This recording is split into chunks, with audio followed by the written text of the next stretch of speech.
세상 어디에도 없는 방송 하지만 알아두면 매우 쓸모있는 방송 경인 기자회견 시간 돌아왔습니다. 자, 오늘 몹시 바쁜 세 분 다시 자리하셨습니다. 지난번 그 6.17 부동산 대책 이후에 직후에 모셨던 분들과 또 인천 부동산의 아주 조예가 깊은 기자분까지 오늘 자리에 모셨습니다. 자, 먼저 부동산 6남매에서 박경호 소장 다시 나오셨습니다. 안녕하십니까? 네, 안녕하십니까? 예. 첫 방송 이후에 표정이 많이 편안해지셨습니다. 처음 저희가 방송 나갔을 때요, 예. 주변 분들이 예. 그 TV에서 저를 봤다는 그 연락을 굉장히 많이 받았습니다. 그래서 예. 이렇게 예. 많은 분들이 시청을 하고 있는 줄 몰랐는데 예. 많은 분들이 관심을 가져주고 있어가지고 예. 이 자리에 다시 불러주셔서 너무너무 감사드립니다. 김포에서 네. 주로 연락하는 얘기가 많이 나오지 않았습니까? 김포 분들에게 좀 많이 받았고요. 예. 그다음에 인천 쪽에서도 예. 저를 좀 봤다라고 네. 하는 그 분들이 많이 계시더라고요. 예. 그래서 두 번, 세 번 더 나오게 되면 예. 정말 제가 예. 인싸가 될 것 같은. 저는 봤는데 네네네. 지금 박 소장님이 네. 나온 네네네. 분량이 조회수가 어마어마해요. 예, 왜 그랬을까요? 이게 부동산이잖아요. 예. 핫하니까. 전문가시니까. 전문가고 또 네. 이제 김포 얘기, 네네네. 인천 얘기를 네네. 이제 시장 분위기를 그대로 생생하게 그러니까, 전달해 주니까 네네. 시청자분들이 관심 갖는 포인트를 뭔지 아시는 거죠. 아주 섭외를 너무 잘했다. 이완정 국장님 안목이 있으세요. 예. 사람 볼 줄 아는 눈이 있는 거죠. 고맙습니다.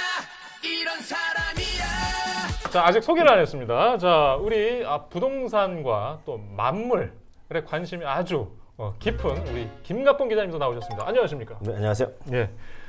부동산에 대해서는요 모르는 게 없을 정도로 저는 예. 오늘 두 분이 예. 어떻게 입담 대결을 펼쳐나갈까 상당히 참 궁금합니다. 저 부동산 잘 몰라요. 지난번에 얘기할 때는 최대 전문가로서 완전히 그냥 예. 막 그거 서방이 제가 미쳤는데 살아야 되니까. 예. 오늘 지켜봐야 될 것 같아요. 뭔가 사용하는 용어들이 좀 달랐어요. 네네네. 저희도 깜짝 놀랐을 정도로. 예. 네네. 예. 자, 만만치 않죠. 역시 만물 박사세요? 저희 지역에서는 우리 홍익정경연구소에서 이도영 소장님 나오셨습니다. 네, 안녕하십니까? 반갑습니다. 네. 네. 자, 끝이에요? 오늘 뭔가 아니 뭐 이렇게 요즘에 아니. 내가 느끼는 저 건데 같으면 일부러라도 일부러라도 좀 근황 토크 그렇죠. 근황 토크 좀 물어봐 주시고. 아니, 요즘에 아니 패널에 대한 관심이 없는 것 같아요. 그러니까. 그냥 저희 뭐 방송 시작하고 말고도 바로 그 연구 영역을 맡은 것들이 있으셔가지고 지난번에 맞아 예. 그거. 예. 그래 말 한번 잘못했다가 지금 얼핏하면 뭐 연구 그 경희 누나 재검증 영역 예. 맡았어요?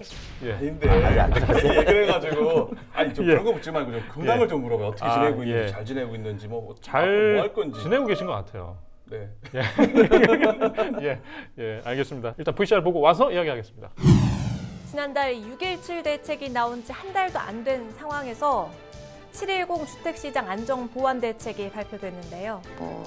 사실은 아주 심플하게 말씀드리면 고가주택 보유자들의 주택수를 제한을 시키고 그리고 다주택자들은 주택을 조금 보유하지 못하도록 하는 것 그리고 단기의 매매를 진행하고자 하는 단기 어떤 투자 수익을 목적으로 하는 이러한 투자들을 막고자 하는 것인데요. 시작부터 저희가 좀 살짝 들떠 있었던 것 같아요. 왜냐? 네네네. 너무 민감하고 중요한 이야기이기 때문에 맞습니다. 저희가 준비한 소재인데요. 네. 지난 6.17 네. 부동산 규제 대책이 나온 이후에 네네네. 7월 10일 7.10 대책이 잇따라 나왔습니다. 네, 맞습니다. 일단 7.10 대책의 내용부터 네. 살펴보고 이야기 나누겠습니다. 네. 소장님. 지금 말씀하신 것처럼 지난 6.17 대책이 나온 지 한 달도 채 되지 않아서 정부의 22번째 부동산 대책이 나왔는데요. 이번에는 뭐 한마디로 세금 종합 선물 세트라는 표현이 있을 정도로 세금을 좀 강화하는 세제 개편안에 주로 집중이 되어 있습니다. 7.10 부동산 대책은 크게 이제 다주택자에 대한 이제 부동산 세제를 예. 강화하고요. 또 이제 무주택자 내지는 실수요자를 위한 주택 공급을 확대한다. 그리고 등록 임대 사업자를 폐지하는 것을 큰 틀에서 골자로 볼 수가 있는데요. 앞서 말씀드린 것처럼 가장 중요한 거는 세금이 대폭 늘어난다는 점입니다. 세금에 대해서 이제 종부세 네. 그리고 네. 취득세, 양도세가 이제 대폭 늘어나는 효과가 발생을 하게 되는데요. 이제 구체적으로 이제 주택을 세 채 네. 이상 가지고 있거나 이제 조정 대상 지역에서 두 채 이상 집을 예. 가지고 있는 분들에 대해서는 이제 종부세가 2배 가량 6% 정도까지 높아집니다. 물론 그거에 대해서는 뭐 아까 말한 규제 지역 내에서 예. 뭐 다주택자는 이제 공시 가격 6억 원 이상이어야 되고요. 뭐 일반적으로 그렇지 않은 경우에는 이제 9억 원 이상의 고가의 주택을 가진 경우에서는 종부세가 2배가량 확 늘어난다는 점이 있고요. 또 취득세가 늘어납니다. 뭐 다주택자들에 대한 건데요. 취득세가 2주택자 같은 네. 경우는 이제 8%까지 늘어나게 되고요. 또 3주택자 이상은 무려 12%까지 늘어나게 됩니다. 끝으로 이제 취득세, 이제 양도세 문제인데요. 양도세 같은 경우는 2주택자는 20%포인트, 3주택자는 30%포인트 가량 이제 중과되는 게 주요 내용이라 할 수가 있습니다. 예. 야, 보셨죠? 지금 바닥 한 번도 안 보고 얘기하신 거. 정리 너무 다시 한번 박수 한 번. 제가 바닥 안 봤어요? 좀 본 것 같긴 한데. 이태우 소장 역시 지금 깔끔하게 기자보다 더 잘. 저희 회사 한번 취직. 부동산 전문 기자로. 이력서 낼게요. 네네. 거의 최근에 그 710 대책이 나온 이후에 제가 이제 언론에서 얼마나 이게 복잡하고 내용이 많으면 거의 매일 네네. 한 일주일 넘도록 아침에 이제 TV나 라디오 틀어보면 부동산 뉴스가 계속 나와요. 네. 그렇죠. 뭐 장 차관 다 나와서 설명하고 이런 상황까지 왔었거든요. 그만큼 중요한 상황이었다는 거. 요 직전에 6.17 규제가 있었지 않습니까? 네네.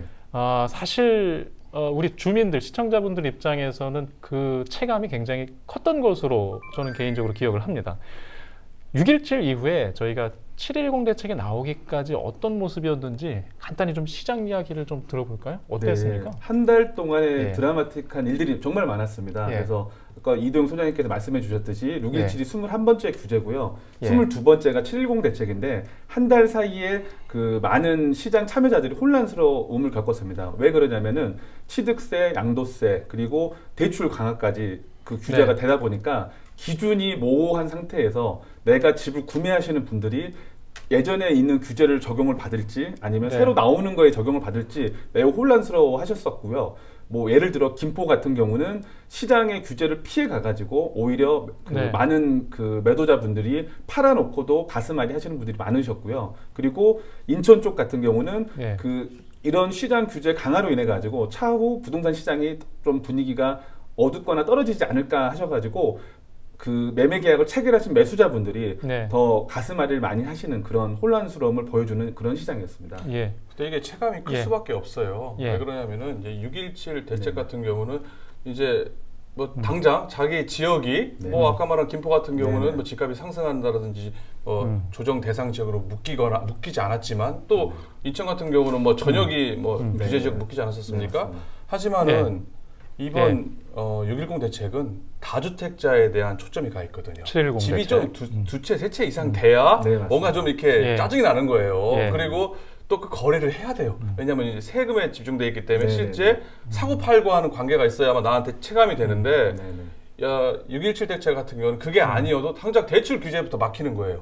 집 사기 네. 어려워지고 대출 네, 금액이 맞습니다. 한도가 줄어드는 일이 발생하니까 서민들이 당연히 제일 불만이 갔던 건 6.17 대책인 거죠, 사실. 그렇죠. 그렇게 네. 될 수밖에 그게 제일 없는 아픈 거죠. 거였죠. 예. 네. 일단 뭐 투기과열지구가 갑자기 되고 네, 조정 맞아요. 지역이 그렇죠. 되고 됐죠. 굉장히 직설적인 그런 반응들과 경험이 있었는데 네. 일단 그 이후에 일단 매체들도 상당히 보도를 많이 쏟아냈어요. 네네, 맞습니다. 그리고 현장에서는 이런 모습들이 있었고 네. 우리 봉 기자님께서 겪었던 체감했던 그 사이의 일들 또 어떤 것들이 있었나요? 사실 근데 인천은 6.17 대책이 발표되고 나서도 우리 소장님 말씀하셨던 것처럼 큰 변동사항은 별로 없었습니다. 오히려 송도나 네. 이런 데들은 집값이 계속 꾸준하게 올랐고요. 실제로 6.17 대책 발표 이후에 인천의 전체적인 어떤 그 아파트 가격은 0.31% 네. 올랐습니다. 올랐고 그 이후에도 어느 정도냐면은 이제 이쪽으로 몰리니까 서울에 있던 규제가 강화되고 인천으로 몰리다 보니까 주안 3지구 같은 경우에는 평당 1,800만 원. 네. 네, 백운역 같은 경우에 그 백운 2지구 있거든요. 아트센터 앞에 있는 네. 거 현대 힐스테이트인데 거기가 2천만 원이에요, 평당 분양가가요. 이게 어마어마한 거죠. 그리고 이 비슷한 기간에 이제 송도 그 엊그저께 그 그린워크 네. 이제 뭐라 그러지 임대 아파트를 네. 일반 분양 전환했는데 평당 대략 한 2,300만 원 안팎이에요. 그러니까 송도가 2,300, 주안이 거기 약간 교통편이 안 좋은 데가 1,800, 백운역은 좀 교통편이 예. 좀 좋지 않습니까? 여기는 한 평당 2,000. 예. 이런 정도로 계속 꾸준하게 이 정도 유지하고 있습니다, 인천은. 예. 인천은 뭐 어쨌거나 통계상으로는 네. 물론 나오긴 나옵니다. 이제 오른 지역이 있고 네. 별로 안 오른 지역을 나눌 수 있지만 그러니까 한마디로 좀 더 하자면 사실은 인천은 좀 엄밀히 보면은 좀 저평가되어 있는 부분도 네. 있는 거죠. 자산 가치가. 네. 이렇게 놓고 봤을 때 이렇게 완만하게 어느 정도 오르는 네. 거에 대해서는 이제 그 소유주 분들은 네. 이제 긍정적인 어떤 입장으로 바라보는데 문제는 이제 6.17 대책 네. 때문에 DTI하고 LTV를 50% 딱 묶어놨잖아요. 그러면 이제 사회 초년생들, 그다음에 신혼부부들 이제 처음으로 생애 첫 주택 대출을 받아가지고 이제 집을 구입하려고 하는 30대 후반, 40대 초반 이런 사람들 같은 경우에는 사실은 인천에서 좌절하게 되는 거죠. 그 6.17 네. 부동산 대책이 발표된 이후에요. 경인 지역, 네. 또 경기도 같은 경우는 매매가격 변동률이 그 발표한 직후에 조사를 해봤어요. 그랬는데 한국감정원 그 자료에 따르면은 경기도 같은 경우는 0.37%, 네. 39%네요. 그리고 인천 같은 경우는 0.34%가 올랐습니다. 네. 오히려 6.17 대책 발표 전보다 네. 매매 가격 변동률이 더 예. 올랐다는 얘기예요. 예. 그 얘기는 뭐냐? 6.17 대책이 발표됐음에도 불구하고 경인 지역의 집값은 계속 오르고 있다. 네. 그러니까 집값은 오르고 예. 대책으로 그 생애 첫 주택 구입자, 내집 마련의 꿈이 가진 사람들은 대출 규제가 묶이고 네. 그러다 보니까는 굉장히 정부에 대한 불만이 폭증할 수밖에 없는 거죠. 김포 같은 경우는 네. 심했어요. 왜냐면 2012년 그 5월 이후에 네, 그 네, 주간 단위로 매매가격 변동률한 것 중에서 네. 역대 최대였었죠. 네, 1.88%나 예, 올랐다는 예. 거는 예. 6.17 부동산 대책이 예. 뭐 정부의 부동산 대책은 백약이 무효다라고 할 예. 정도로 지금 풍선효과라고 해야 되나요? 당시에 그 보도까지 기억을 하는데 네네네. 지금은 또 어떤 계속 보도들이 좀 뜸해진 것 같아요. 네네네. 지금은 어떻습니까? 거래량 예. 자체는 6.17 그리고 70 대책 예. 이후에 일단 매수자분들은 관망하겠다라고 보시는 분들이 더 많습니다. 네. 그래서 아까 저희 소장님이나 기자님께서 말씀해 주셨듯이 6.17 직후 매매 증감이나 이런 전반적으로 보게 되면 오히려 상승한 게 맞습니다. 하지만 예. 조금 더 길게 본다라고 하면 예. 거래량이 일단 제가 볼 때는 시장 전망으로 볼 때 거래량이 일단 줄어들 것 같습니다. 거래량이 줄어들게 되면 매도자분들께서 예.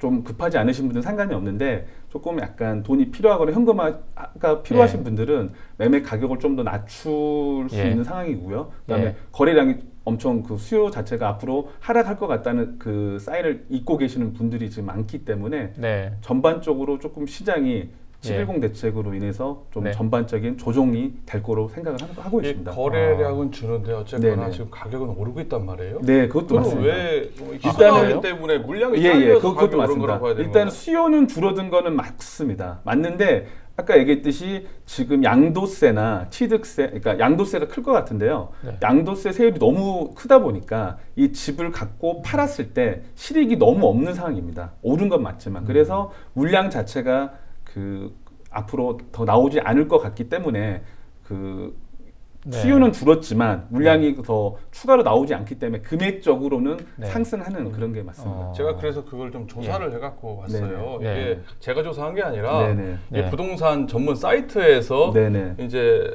6.17 그 부동산 대책 이후에 한 예. 달 동안 예. 그 이제 거래량이라든지 네네. 아니면 매매 가격 네. 한국 감정원에 있는 자료를 네네네. 기준으로 해서 조사한 결과거든요. 네. 이게 보면은 뭐 7월 17일까지니까 710 대책 이후에도 일주일간 네. 낸 포함된 결과입니다. 그걸 딱 봐서 매매 가격 변동률을 딱 살펴봤더니 네네. 상승률이요. 서울은 0.71% 네. 제일 높아요.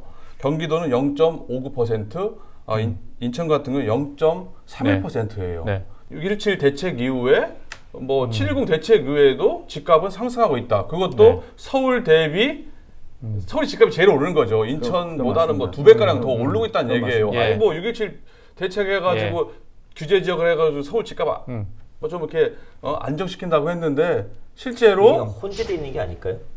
뭐가 언제 돼 있어요? 그러니까 이 710 대책은 다주택자들에 대한 중과세인 거잖아요. 그러니까 집을 팔아라라고 당연히 하는 혼재돼 있겠죠. 네. 왜냐하면 네. 기간이 네. 기간이 집을 한달 팔아라 하는데 이제 말씀하신 네, 것처럼 네, 좀 네, 네. 이 소유주들은 네. 일단 관망하는 상태인 거고 네. 그리고 이제 살려고 하는 수요자들 입장에서는 이 사람들이 물량이 안 나오는 상태에서 제한적 서울은 갈 수가 없고 그러면 이제 네. 수도권을 바라보는데 예. 아직까지 수도권의 물량은 제한적인 상태에서 불일치가 오다 보니까 오르지 않을까요? 뭐 그렇게 따지면은 예. 뭐 당연히 기간도 혼재돼 있고요. 그 네, 영향이 6.17 영향인지 70 영향인지 아직 사실은 뭐 모르는 네. 수가 있을 수 있지만 네, 네. 어쨌거나 우리는 통계 네네. 그 조세된 한국 감정은 매매 가격 상승률에 기초했을 경우에 단순 얘기할 수가 있지 않겠느냐. 그거를 이제 그 통계치를 분석을 해보면, 그러니까 해석을 해보면 이 수요, 그러니까는 그 6.17 대책은 주택에는 대출 규제니까 그 대출 규제가 이제 그 나한테 직접 오기 전에 빨리 이제 집을 사야 되는데 물량이 없다 보니까 가격은 오르는 것 같고, 그다음에 이제 이 710 대책은 다주택 소유자한테 과한 중과세인데 이 사람들은 이거 어떻게 돼 하면서 일단 관망하는 이제 상황이다 보니까 이 불일치에서 오는 어떤 현상이 일시적으로 나타나지 않았을까 하는 게 제 분석입니다. 예. 지난번에도 얘기했지만 정부는 행정구역 단위로 규제를 하고, 네, 맞습니다. 그다음에 그렇죠. 네. 주택을 구매하는 어떤 수요자들은 사실 특정 아파트라든가 특정 지역 네네. 뭐 이렇게 선택을 하잖아요. 네, 맞습니다. 서로 이렇게 바라보는 그런 기준들이 다르다 보니까 일단 이거 바꿀 수가 있을까요? 지난번에 뭐 핀셋 지정 뭐 이런 얘기도 했었는데. 뭐 그거 바꿀 수 있었으면 제가 여기 있었겠어요. 좀 더 구분을 좀 해야 될 것 같아요. 그러니까 710 대책은 여튼 그 집을 많이 보유한 사람들을 대상으로 이제 내놔라. 많이 보유하고 있을수록 이제는 그만큼 보유세를 물리겠다라고 하는 취지인 거고, 사실 저희의 관심사들은 그러면 이제 내 집 마련의 꿈을 가지고 있는 서민들의 이 상황인 거잖아요. 그럼 이분들이 처한 상황은 사실은 종부세 문제가 아니거든요. 그러니까 인천에 2018년 기준으로 종부세를 낸 사람들이 한 1,100명밖에 안 됩니다. 그러니까 인천에 저희가 한 124만 가구거든요. 그 중에 인원수를 따져도 한 0.8%밖에 안 돼요. 종부세 그 다주택 과세 대상자는. 그럼 그 정도밖에 안 되는데, 그럼 실질적으로 나머지 서민들은 사실은 이 문제보다는 사실은 이 과도한, 그러니까는 내 집 마련의 꿈을 이렇게 꺾게 만들었던 6.17 대책. 그러니까는 생애 첫 주택을 구입하려고 하는데 LTV하고 DTI를 딱 50% 묶어놓고 보니까, 예를 들어서 제 사를 예를 들면 제가 요즘 이사를 가려고 하는데 미추홀구로 사실 이사 가려고 하거든요. 근데 보통 저쪽에 알아보니까 4, 5억대예요. 어디에서? 어디에서? 부평이 뭐 아파트에서. 아니, 그걸 떠나서 지금 미추홀구로 이사 가는 거예요? 가려고 하는데 지금 계속 알아보고, 저는 이제 이 대책과 무관하게 사실은 710 무관하게 이제 그전 대책을 내놨었는데 한 6.17 전에 내놨습니다. 사실 저는 내놨었는데 대책을 펴갔구나, 주제를.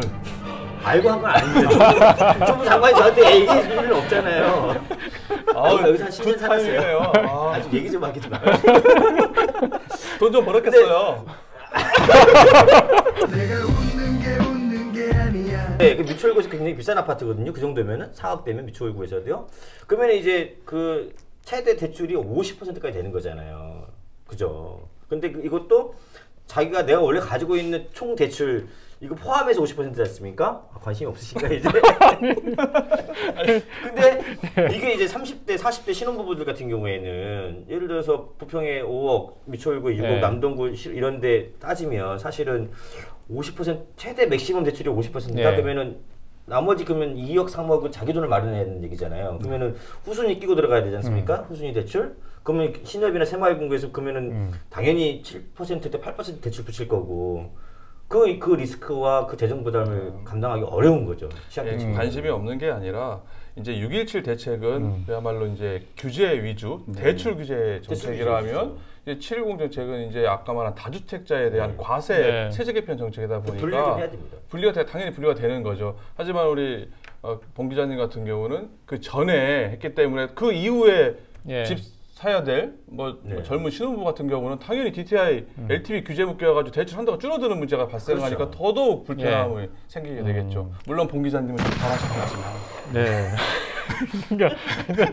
저는 신혼부부가 아니에요. 결혼한 지 거의 20년 다 돼가기 때문에. 신혼부부뿐이에요. 일반 사람도 저기 24평 살다가 32평, 34평 넓혀가고 싶을 때 대출 받아가는 거예요. 그게 안 된다는 거죠. 저는 투기 목적으로 집을 사지 않았습니다. 실수요자.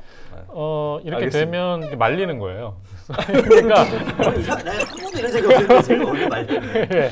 말리다는 표현을 써가지고 메타를 흔들리게 하는 거예요.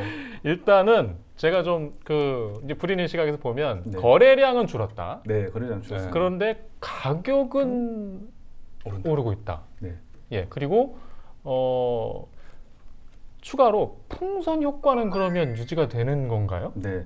풍선 효과는 6.17 규제 이후에 일단 본다라고 하면 인천이 묶이니까 그 묶이지 않는 지역 김포 쪽으로 해가지고 그 투자자와 그리고 실거주자분들이 많이 몰려 있어서 풍선 효과가 있었습니다. 근데 이번 710 대책으로는 세금이나 아니면 이런 전반적인 그 취득세, 양도세 규제를 강화시키다 보니까 부동산 상품에 대한 그 지역의 그 풍선 효과보다는 상품에 대한 풍선 효과가 있지 않을까라고 생각을 한번 해봅니다. 그 이유는 뭐냐면 주택에 대한 취득세가 대략적으로 5억짜리 집을 살 때요. 예를 들어서 일반적으로 예전 취득세였으면 대략 500만 원대 초중반 정도의 세금을 물었었는데 이번에 개편이 돼서 12%라고 하면 500만 원 정도 세금에서 12%면 거의 금액적으로 6천만 원 정도 되는 겁니다.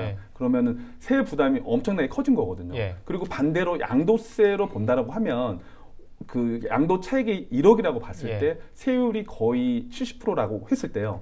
그 양도세하고 지방 세금까지 합친다라고 하면 1억에 대한 양도 차익에서 거의 대부분 8천만 원 정도까지 세금 부담이 늘어난다라고 보실 수 있거든요. 그래서 주택에 대한 그 수요보다는 그러니까 투자처로 봤을 때 그 대체 상품할 수 있는 게 상가나 토지 쪽으로 오히려 그 상품에 대한 풍선 효과가 옹긋하지 않을까라는 생각을 해볼 수 있습니다. 저도 풍선 효과는 있다라고 생각이 돼요. 일단 뭐 일반적으로 부동산을 풍선에 비유하는데 여기서 풍선 효과가 안 나타나면 명실상부한 뭐 풍선이 아니라고 할 수 있을 정도로 풍선 효과가 난다라고 볼 수가 있는데요. 지금 말씀하신 것처럼 취득세 부분이 좀 일단 크다고 할 수가 있습니다. 왜냐하면은 아까 토지라든지 상가 얘기하셨잖아요. 오피스텔 같은 경우도 마찬가지예요. 오피스텔 같은 경우는 이제 주거용, 업무용 나눠지지 않습니까? 업무용 오피스텔 같은 경우는 종부세 대상이 되지가 않습니다. 주택에 포함되지 않기 때문에 거기에 투자할 수가 있는 문제가 발생하고요. 또 오피스텔에 대한 취득세가 4.6%입니다. 그런데 거기 지금 말씀하신 것처럼 이렇게 되면 이제 오피스텔 아까 말한 취득세가 이 주택은 저렴하죠. 8%, 12%에 비하면 4.6%. 이제 오피스텔에 대한 지금 매수가 늘어나고 있다. 이게 지난 6.17 부동산 대책에서 그런 일이 발생했었어요. 왜냐하면 6.17 지방 대책에 대한 대출 규제가 3억 원 이하의 주택이었거든요. 그렇기 때문에 지금 서울에 3억 원짜리 이하 아파트들이 씨가 말랐답니다. 다세대, 연립, 오피스텔 3억 원 이하에 대한 이제 주택 건물에 대해서는 이제는 풍선 효과가 발생하게 되면서 지금 뭐 그런 뭐 얘기가 있다라고 또 조사해 갖고 왔습니다. 아주 좋은 정보였습니다. 그러니까 제가 볼 때 상품에 대해서 그 풍선 효과가 있을 것 같고요. 일단 정부 정책의 규제를 했을 때 가장 제가 볼 때 이번 규제 22번 규제인데요. 규제 22번 함에 있어가지고 가장 그 수혜를 보신 분, 굳이 비교를 한다면 수혜를 보신 분이 있고 가장 피해를 보신 분들이 제가 볼 때 시장에서 나눠서 보이더라고요. 그룹군을 나눠보면 수혜를 보신 분들은 이 규제에 앞서서 미리 법인으로 준비하신 분들, 종부세 규제 피하신 분들, 취득세, 다주택자 분들 같은 경우는 기존의 주택을 구입하셨던 분들은 그걸 다 피해 가셨고요.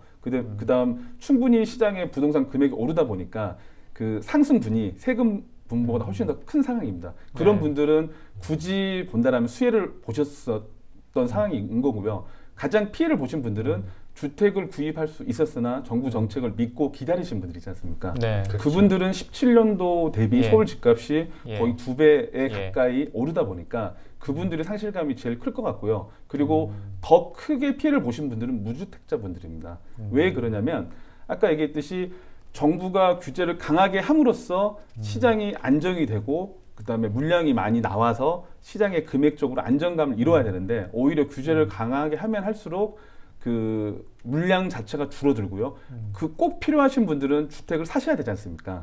그 뭐 예를 들어 주식 같은 경우나 이런 투자 개념은 해도 되고 안 해도 되는데 주택은 내가 구매를 하거나 이용을 해야 되는 필수 상품으로 볼 수 있거든요. 그래서 그 분들 입장에서는 꼭 사셔야 될 분들은 오히려 매매 가격이 오르다 보니까 앞으로도 오를 확률이 더 높다라고 봅니다. 근본적인 그 공급 물량이 나오지 않기 때문에 그래서 좀 타이밍이 좀 놓치지 않았나. 규제로 그 세금 규제로 해가지고 부동산 시장을 안정화시킬 수 없다라고 제가 생각을 합니다. 그게 이제 시장을 거스르는 정책은 맞지 않는다라고 생각이 드는데요.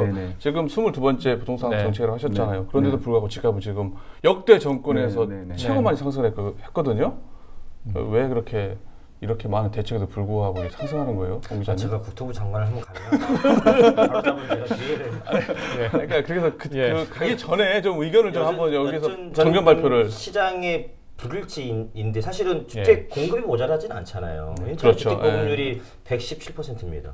이미 그 다주택 보유자들이 많아요. 그래서 저는 이번 710 대책을 좀 지켜볼 필요가 있다. 그래서 이게 1년 동안 유예기간을 뒀지 않습니까? 그럼 1년 내에 팔라는 얘기잖아요. 그럼 내년 한 6, 7월쯤에는 아마 물량이 나올 것이고, 그리고 맞물려서 이제 검단 신도시, 인천판, 김포, 한강 신도시 이런 정부가 여튼 수도권에 이제 2023년까지 한 35만 가구인가요? 이렇게 하기로 했고, 여기다가 추가해서 중소형 규모 단지를 이제 풀기로 했지 않습니까? 이렇게 놓고 보면 일단 공급은 늘려가는 측면이 있고, 그러니까 인위적으로 신도시를 조성해서 푸는 공급이 있고, 그다음에 기존에 조성돼 있는 여전히 송도 같은 경우 땅이 좀 있거든요. 남동도 있고 이런 땅이 있고, 여기다가 다주택자들이 이제 내놓을 수밖에 없는 구조가 됐잖아요. 그 중과세 인천 같은 경우에는 강화 옹진을 제외하면은 평균적으로 62%에서 72%예요. 이게 만만치 않은 세금이거든요. 양도세, 중과세가. 그렇게 하면 저는 시장이 어느 정도 나올 것이라고 보고, 그 상황을 좀 놓고 본 다음에 그 다음에라야 이를테면 이제 그때도 정말 그 공급이 부족하다. 그러면 이제 이른바 그 재개발, 재건축 이런 정비 사업 지구 있지 않습니까? 이런 것들을 좀 활성화하는 정책도 필요하지 않겠느냐. 이렇게 지금 말씀하신 게 이제 국토부 장관을 비롯한 정부의 얘기예요. 이번에 세금 폭탄 맞을 거니까 내년 6월까지는 집을 다 팔아라. 그렇죠, 팔라는 얘기입니다. 그 시그널을 지금 정부가 보내고 있는 건데요. 또 저는 이거 잘했다고 봅니다, 저는. 근데 그거를 이제 부정적으로 해석하는 또 전문가들도 물론 있습니다. 왜 그러냐면은 아까 이게 내년 6월달에 세금 폭탄을 맞기 때문에 6월달 전에 다 팔아야 돼요. 그러니까 1년 내에 다 팔아야 되고 6월 이후에는 오히려 매물 잠긴 정상이 일어날 수가 있다. 그리고 부동산 불패 신화가 있지 않습니까? 계속 보유하고 있을 때 각종 세금 부담보다는 이게 낫다고 생각하는 사람도 있을 수 있다. 안 살려고 그러고 있습니다. 저는 실제로. 아니 그러면 집 사고 있다가 그럼 전세에 들어갔다가 내년쯤에 시장을 좀 보고 그때 가서 매입을 할까 생각합니다. 실제로. 이게 바로 이제 여기서도 또 하나 또 궁금한 게 제가 기자이지만 이 상황을 보니까 이렇게 될 바에는 차라리 지금 당장 그 이사를 제가 집을 살 게 아니라 그렇죠. 그럼 전세에 어디 들어가서 살다가 내년쯤에 상황을 보고 내년 가서도 정말 이렇게 상황이 좀 이렇게 된다 그러면 그때 가서 좀 사도 늦지 않다고 봐요. 저 같은 경우에. 정부 정책에 대한 신뢰, 수능하고 기대를 지금 하고 있는 이런 국민들이 물론 시민들이 있을 거예요. 거예요. 종부세를 지금 이렇게 했는데 다주택자 강했는데 이걸 다시 빼기라는 물릴 수는 없는 상황인 거잖아요. 아니 선택의 문제에서 당연히 자연스럽게 이렇게 합리적인 거고요. 선택으로 다만 이 문제가 또 있어요. 전세값이 오르고 있어요. 전세값 오르고 있습니다. 물론 이제 서울을 기점으로 오르고 있는데 이제 이게 자꾸 악순환이 되는 거죠. 지금 일단 서울의 전세값이 오른다는 뉴스가 지금 막 나오고 있습니다. 영향을 우리 지역이 받고 있습니까? 받고 있습니다. 지금 당장 받고 있다라기보다는 일단 그 제가 볼 때는 욕망인 것 같아요. 왜냐면 항상 그 인천에 살고 있지만 내 그 경제적인 여건이 더 좋아지면 좀 더 좋은 주거 환경으로 가고 싶은 게 사람의 그 기본적인 욕망이지 않습니까? 그래서 서울 자체는 서울 경기권에 사시던 분들의 그 모든 그 희망 주거 단지로 생각하시면 될 것 같은데요.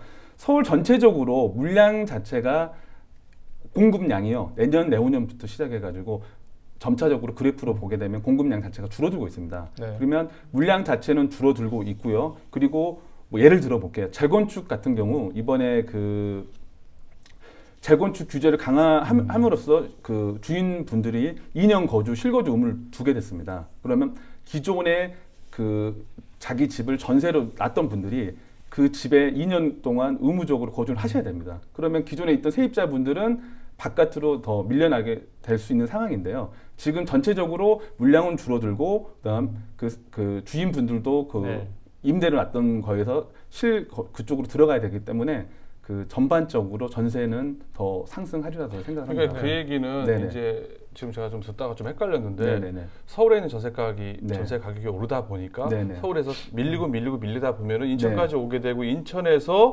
이제 전세 가격이 오를 수 있다 그 얘기이신 거죠? 그 얘기하고 연관이 있습니다. 오히려 그게 맞는 거고 아까 처음에 제가 좀 헷갈렸던 것은 여기 인천에 있는 사람들이 이제 서울로 진입하려고 하는 건 사실 그러고 싶죠. 근데 현실적으로 어렵다는 거죠. 더 문제인 거죠. 여기서 집을 사고 있는데 소유하고 있는데 전세를 들어간다? 뭐 상정하기 좀 어려운 경우의 수가 볼 수 있고 여기 전세인데 또 여기 전세 간다는 건 더 어려운 얘기이기 때문에 처음에 얘기보다는 이제 서울에서 전세를 구하지 못한 분들이 일로 수도권으로 밀려 나오면서 인천 경인 지역에 전세 가격이 오를 수 있다. 영종 하늘도시는 평당 아직도 800만 원, 700만 원짜리 아파트들 많습니다. 그렇죠. 그러니까 전세가 전세값만 올리는 게 아니라 네네. 매매값을 올리잖아요. 전세 가격이 올라가면은 매매가격을 밀어 올리는 상황이 발생합니다. 그러니까 과거 제가 기억하는데 2014년, 2015년으로 넘어갈 때 네네. 김포가 미분양 네. 관리 지역이었어요. 맞습니다. 근데 서울의 전세값이 치솟아서 네. 그게 해소된 걸 맞습니다. 기억하고 있거든요. 맞습니다. 네, 대체 주거지로서. 그리고 인천도 투기과열지구의 그 비싼 분양가의 그 타겟들이 서울의 전세가가 올라가면 다시 타겟이 될 수 있다는 걱정이 있는 거예요. 그것도 영향이 있습니다. 예, 네네. 그러니까 근데 그 전세값이 지금 불안정한 이유가 네네. 뭐 617 아니면 70 대책 문제라기보다는 네네네. 임대차 3법의 영향이 더 크다고 네. 봐야 되는 거 아니에요? 그 임대차 3법으로 인해 가지고 시장에서 일단 그 기다리고 계신 분들도 많고요. 그다음에 갖고 계신 분들도 이걸 어떻게 해야 되나 이렇게 고민을 많이 하고 계십니다. 그래서 일단 임대차 3법이 어떻게 적용돼서 나올지, 그리고 그 법을 적용한다라고 하면 소급해서 나올지 아니면 소급하지 않고 나올지에 따라서 시장이 또 그 임대차 네. 시장에 많은 영향이 있을 거로 생각을 해봅니다. 물론 일부 617 네. 대책에서 네. 이제 실소유 제한을 뒀고 각종 네, 네. 제한에 의해서 어쩔 수 없이 이제 실거주를 해야 되기 때문에 전세 매물이 없어지는 문제, 네. 그리고 보유세 폭탄 때문에 네. 어쩔 수 없이 1세대 2주택자들이 이제 이거를 처분하는 문제 때문에 물론 뭐 그럴 수 네, 있겠지만 맞습니다. 그게 전세가 줄어드는 효과도 있겠지만 네, 네, 네. 저는 뭐 오늘 뭐 주제는 아니었습니다만은 임대차 3법에 대한 영향이 앞으로 더 뇌관 폭탄으로 작용할 수 있다 저는 그렇게 생각을 합니다.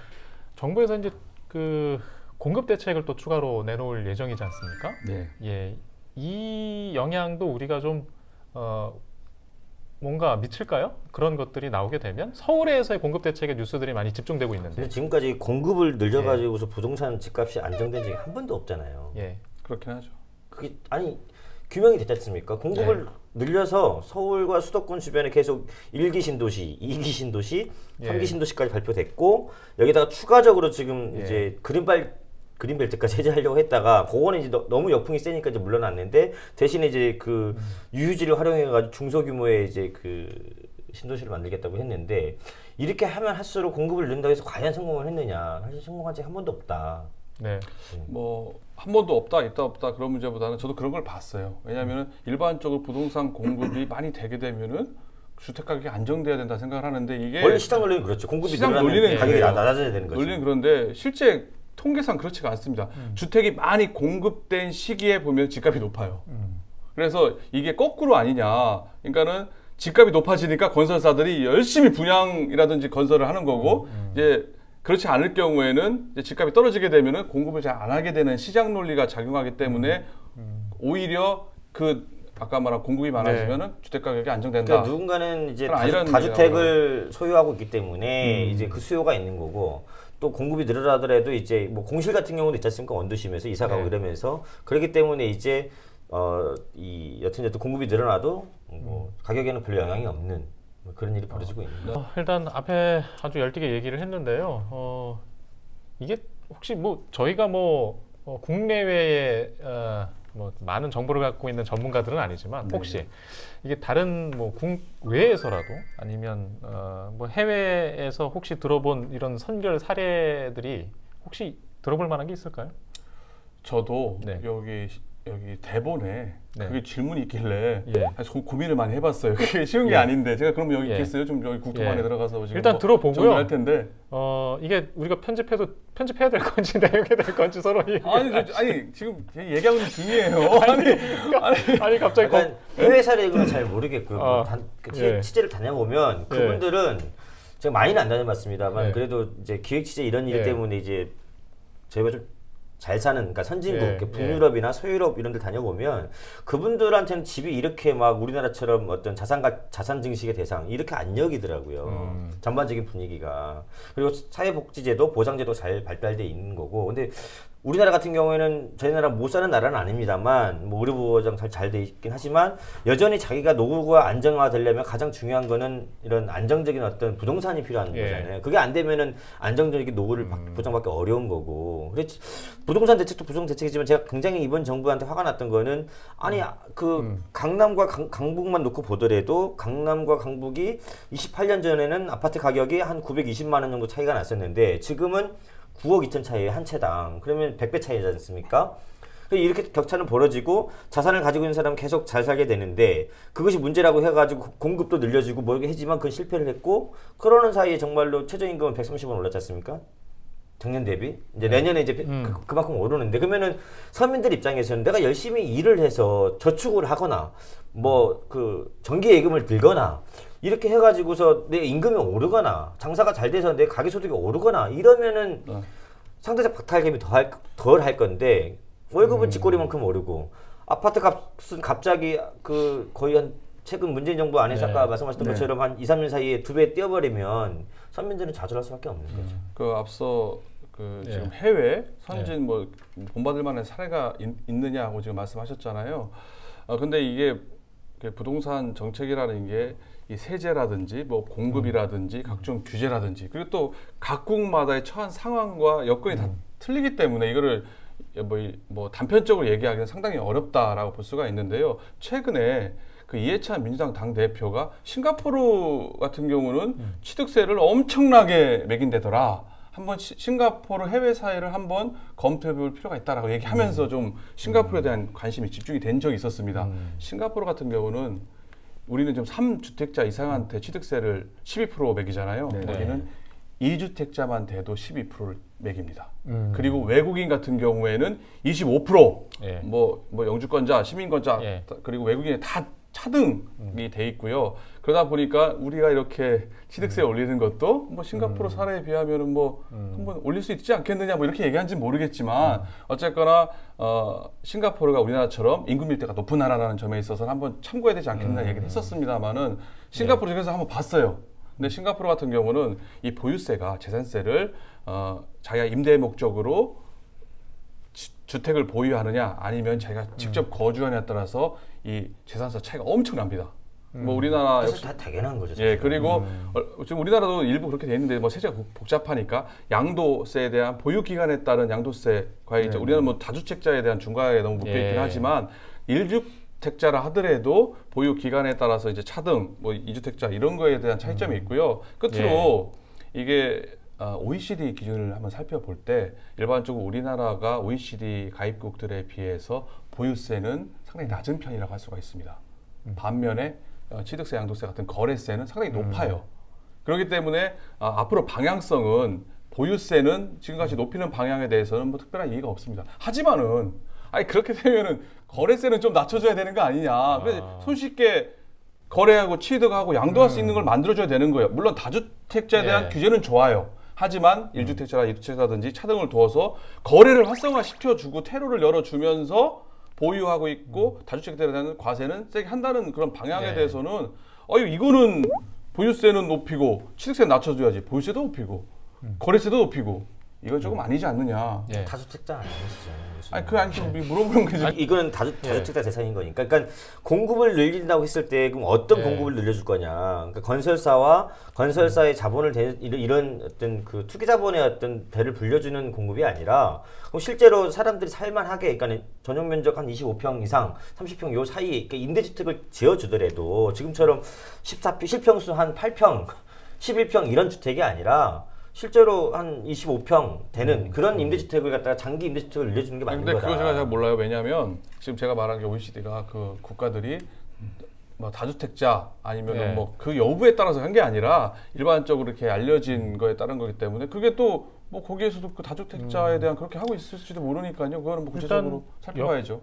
국가 간의 상황이 다를 수밖에 없죠. 네, 그렇죠. 예, 그리고 거기서는 또 어떤 풍선 효과가 일어나는지 우리가 다 알지 못하고.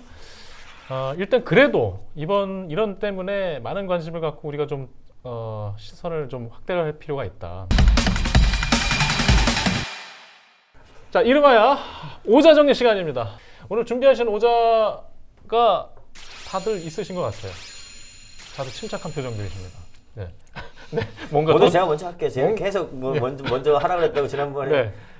와 진짜 예. 양심 있다. 양심 있다. 네. 나 또 오늘 또 시키나 먼저 하세요. 이럴까봐. 네. 예. 공장님 오면 이게 예. 공 기자가 아니라 각 기자예요. 각 기자. 예. 아니 지금 저 소장님 놀라시겠어요. 이런 자리인 줄 아셨습니다. 일단 먼저 하겠습니다. 우리 저 봉 기자님의 오자 정리는 민주당이 여튼 지금 집권 여당이고 지난번에 정세균 총리가 고위공직자, 그러니까 정부 부처는 아마 2급 이상인 것 같고, 예. 아무튼 2급 이상부터 그 다주택 정리를 해라라고 했지 않습니까? 워낙 이제 예. 불만이 지나치니까. 그럼 인천은 몇 명이나 되면 조사를 해봤어요. 어. 인천시 같은 경우에는 1급 이상부터 좀 적용이 되거든요. 재산 공개하는 사람들이. 예. 이제 시장하고 교육감님은 이제 한 채씩 보유하고 있는데 지방자치단체장 중에 이제 허인환 동구청장, 김정식 네. 미추홀구청장, 이강호 남동구청장, 이재현 서구청장은 다주택 보유자예요. 심지어 뭐 의왕시에 두 채 갖고 있는 분들도 있고 네. 그러니까 이런 분들 같은 경우에 먼저 네. 이 처분을 해야지만이 사실은 솔선수범하는 거지 않습니까? 노블리스 오블리제. 예. 예? 예. 이런 사례 시의원들도 한 7명 되는 것 같아요. 네. 우리 인천 시의원 중에 7명이 다주택 보유자고 예. 오피스텔은 제가 정리하지 않았습니다. 그런 것까지 포함한 10여 명이 넘습니다. 일단 국회의원들은 얘기 안 해요? 국회의원은 예. 아직 재산 공개 신고 기간이 아직 아니잖아요. 예. 예. 내년 3월 달에. 그건 예. 내가 내년 3월 달에 발표해야 돼. 예. 자, 어떻게 정리하시죠? 이제 이런 상황이기 때문에 아무튼 이 지도층부터 이 솔선수범을 해야 된다. 예. 그래서 저는 뭐라고 하죠? 오자정리. 이거는 지금 오자정리 예. 코너에 하는 게 아니라 네. 앞서 중간에 얘기해야 됐을 예. 것 같은데 이걸 왜- 토대로 제가 하려고 했는데 갑자기 까먹었어요. 이거를 하려고 했었는데. 예. 그래서 아주 중요한 탐사 보도 내용까지 앞에 니즈를 쫙 깔아주시고 자 이렇게 해서 오자정리는 노블리스 오블리제 부동산 대책. 그래서 지도층부터. 역대 오자정리에서 이렇게 예. 앞에 예. 썰이 길었던 오자정리가 없었다. 예. 지도층부터 네. 뭐 지난번에 제가 홍익 경제연구소를 제가 예. 도와드린 거죠. 홍익 브랜드. 예. 홍익 예. 경경연구소거든요. 예, 알겠습니다. 자, 우리 이도영 소장님의 오자정리를 듣겠습니다. 자, 오자정리는 저는 오늘 객관식으로 준비했습니다. 네? 저희가 맞춰야 되는 건가요? 제가 예. 객관적인 예. 스탠스로 가느냐 예. 아니면 부정적인 스탠스로 예. 가느냐 우리 예. MC께서 결정하는 대로 제가 거기에 예. 맞춰서 오자정리를 하겠다. 부정적으로 가야죠. 부정적으로 가요? 예. 알겠습니다. 터진다. 풍선.